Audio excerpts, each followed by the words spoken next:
now and tune in incredible sounds. WatchMojo.com. Yo, it's your man Rahzel the Godfather. Beatbox King.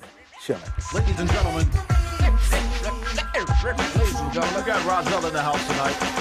How did you get started in the game? How did you know you had a talent for doing this? It started out more, as a necessity, because during the time in the early days of hip hop, you had to have a little bit of money to get the turntables or the drum set. Some of us, we wasn't fortunate enough, so we had to make do with what we had, and whether it was banging on the table or beatboxing or, just improv. So pretty much in the beginning it was out of necessity.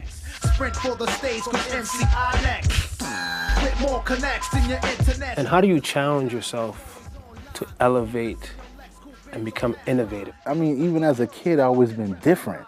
So it's kind of easy for me. I've always been on the outside. There's a new term that's going around now, like you got your FOMO, like fear of missing out.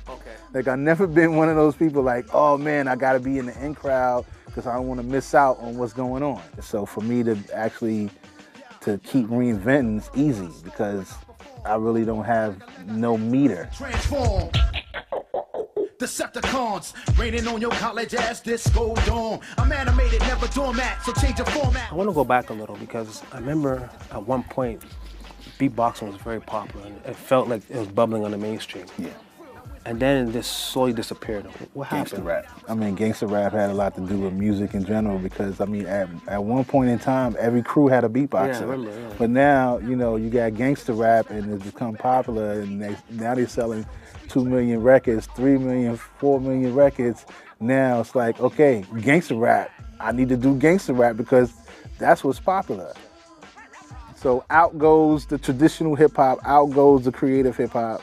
Out goes the conscious hip hop. I mean, if you look at groups like PE, Poor Righteous Teachers, Black Watch, even Queen Latifah, that was out. It went more underground for me because it was there.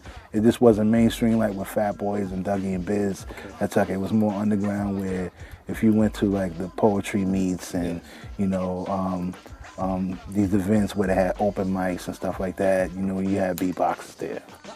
Rahzel, call me Optimus Prime. Third verse, 8 bars, ain't no stopping this rhyme. I did this years ago, I guess I'm ahead of my time.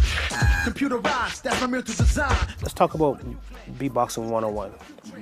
What does someone need to become a beatboxer? What are the basics? You got the beatbox championships and you got battles and all of that, and everything is about technique.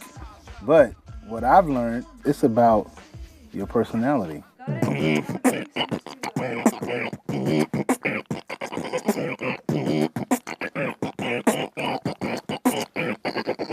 With any artist, you want to actually feel like you know that person.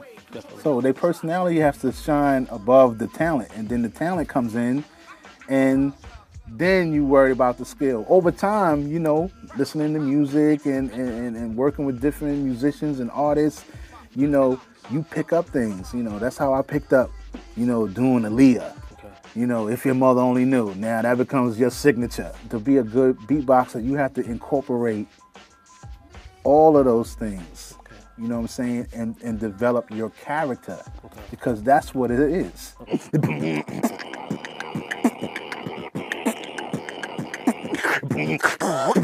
Rahzel, baby. Beatbox.